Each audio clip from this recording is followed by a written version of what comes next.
നിലവിലെ സാഹചര്യത്തിൽ ഹൈക്കോടതി ഈ വിഷയത്തിൽ ഇടപെടേണ്ടതില്ല എന്നുള്ള നിലപാടാണ് സുപ്രീം കോടതി തീരുമാനിച്ചിരിക്കുന്നത്. നിങ്ങളുടെ വാദങ്ങൾ മുന്നോട്ട് വെച്ചെങ്കിലും കോടതി ഇപ്പോൾ അംഗീകരിക്കുന്നില്ല. ഹൈക്കോടതി ഇടപെടേണ്ടതല്ല കോടതി പറഞ്ഞിരിക്കുന്നത്. ഹൈക്കോടതി പറഞ്ഞ നിലപാടുകൾ, ഹൈക്കോടതി പറഞ്ഞ കണ്ടീഷൻസ് എല്ലാം പാലിച്ചുകൊണ്ട് തന്നെ വേണം ഇത് നടത്താനെന്നും, ഹൈക്കോടതി പറഞ്ഞിരിക്കുന്ന കണ്ടീഷൻസ് എന്തിനാണ് ഈ പരിപാടി നടത്തുന്നതെന്നുള്ളതിൽ നിന്ന് വ്യതിചലിക്കാൻ പാടില്ല എന്നും കോടതി വ്യക്തമാക്കിയിട്ടുണ്ട്. ഇപ്പോൾ ഒരു ദിവസത്തെ പരിപാടിക്ക് വേണ്ടി ഈ ഒരു സാഹചര്യത്തിൽ ഇടപെടേണ്ട ആവശ്യമില്ല എന്നാണ് കോടതി പറഞ്ഞത്. പക്ഷേ ഈ ഒരു പരിപാടി എന്തിൻ്റെ അടിസ്ഥാനത്തിലാണ് നടത്താൻ ഉദ്ദേശിക്കുന്നത്, ആ ഒരു മോട്ടീവ് ഇന്ന് മാറാൻ പാടില്ലെന്നും അത് മാത്രമാണ് കോടതി പറഞ്ഞിരിക്കുന്നത്. അല്ലാതെ വേറെ അതിനെക്കുറിച്ച് കോടതിയോടൊക്കെ പറഞ്ഞായിരുന്നു. കോടതി ഹൈക്കോടതി തന്നെ ഓർഡർ പാസ്സാക്കിയിട്ടുണ്ടായിരുന്നു. ഈ നേരത്തെ രാമകഥ പരിപാടി നടക്കുന്ന സമയത്ത് ഇത് ഹൈക്കോടതി അത് സ്റ്റേ ചെയ്തിരുന്നു. ആ കാരണം സുപ്രീം കോടതിയെ ചൂണ്ടിക്കാണിക്കുമ്പോൾ സുപ്രീം കോടതി പറഞ്ഞു ഇത് ഒരു ദിവസത്തേക്കാണ്, ഇപ്പം അത് വലിയ ഇമ്പാക്റ്റ് ഉണ്ടാവുന്നില്ല, 3000-4000 പേര് മാത്രമേ വരുന്നൊരു പരിപാടിയാണ്. അവിടെ അഥവാ എന്തുണ്ടായാലും അതിൻ്റെ എല്ലാ ഉത്തരവാദിത്വം ദേവസ്വം ബോർഡിന് ആണ് എന്നും കോടതി വ്യക്തമാക്കി.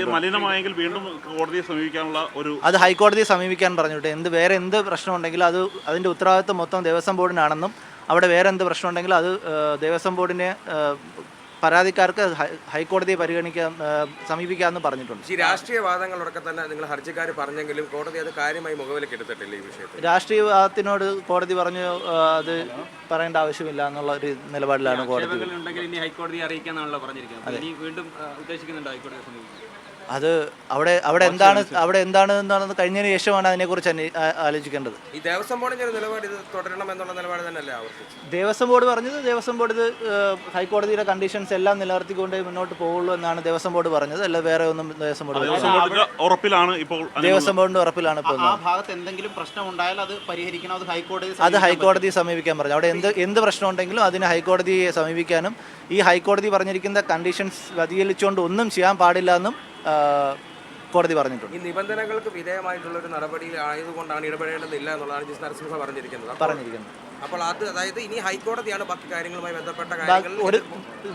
നരസിംഹ വളരെ വ്യക്തമാക്കി പറഞ്ഞിരിക്കുന്നത് വെച്ചാൽ ഇത് ഹൈക്കോടതി വളരെയധികം നിബന്ധനകൾ വെച്ചിട്ടാണ് ഇതൊരു ദിവസത്തേക്ക് പരിപാടി സംഘടിപ്പിക്കാൻ കൊടുത്തതെന്നും, ആ നിബന്ധനകൾ പാലിച്ചുകൊണ്ട് മാത്രമായിരിക്കണം ഈ പരിപാടി നടത്തേണ്ടതെന്നും, അഥവാ ആ പരിപാടിയിൽ എന്തെങ്കിലും വ്യതിയാനങ്ങൾ ഉണ്ടായാൽ ഹൈക്കോടതിക്ക് ഇടപെടാൻ പറ്റുമെന്ന് ഹൈക്കോടതിയെ സമീപിച്ചാൽ മതിയെന്ന് ജസ്റ്റിസ് നരസിംഹ ഈ ഓർഡറിലൂടെ വ്യക്തമാക്കിയിട്ടുണ്ട്. ശരിക്കും ഹർജിക്കാർ ഉൾപ്പെടെയുള്ളവർക്ക് തിരിച്ചടിയല്ലേ ഇപ്പോൾ ഈ വിഷയത്തിൽ കോടതി ഇടക്കാല ഉത്തരവിന് തയ്യാറാകുന്നില്ല?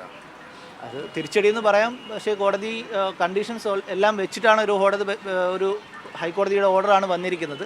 ആ ഒരു സാഹചര്യത്തിൽ ആ ഹൈക്കോടതിയുടെ ഓർഡറിനെ സുപ്രീം കോടതി മാനിച്ചു എന്ന് വേണം കാണാൻ. ഒരു ദിവസത്തെ പരിപാടി മാത്രമേ ഉള്ളൂ എന്നതും പരിഗണിച്ചിട്ടുണ്ട്. ഒരു ദിവസത്തെ പരിപാടി മാത്രമേ ഉള്ളതുകൊണ്ടാണ് കോടതി വലുതായിട്ട് അതിനകത്ത് ഇടപെടേണ്ടെന്നും, കണ്ടീഷൻസ് എല്ലാം ഹൈക്കോടതി വ്യക്തമാക്കിയിട്ടുണ്ടെന്നും, അഥവാ എന്ത് വീഴ്ച ഉണ്ടെങ്കിലും അതിന് ഉത്തരവാദി ദേവസ്വം ബോർഡാണെന്നും കോടതി നിർമ്മാണ പ്രവർത്തനങ്ങൾ ഉൾപ്പെടെയുള്ളതും താൽക്കാലികമായതുകൊണ്ടാണ് ഇത്തരത്തിലുള്ള അനുമതി ലഭിച്ചിരിക്കുന്നത്. നിങ്ങൾ പ്രധാന പോയിന്റായി പറഞ്ഞത് പൊളിറ്റിക്കൽ മോട്ടീവാണല്ലോ, അത് കോടതി അക്കാര്യത്തിൽ കൂടുതൽ പൊളിറ്റിക്കൽ മോട്ടീവിനെ കുറിച്ച് കോടതി ഒരു വാദത്തിലേക്ക് കോടതി അത് പോയിട്ടില്ല. ശരി, ഓക്കെ.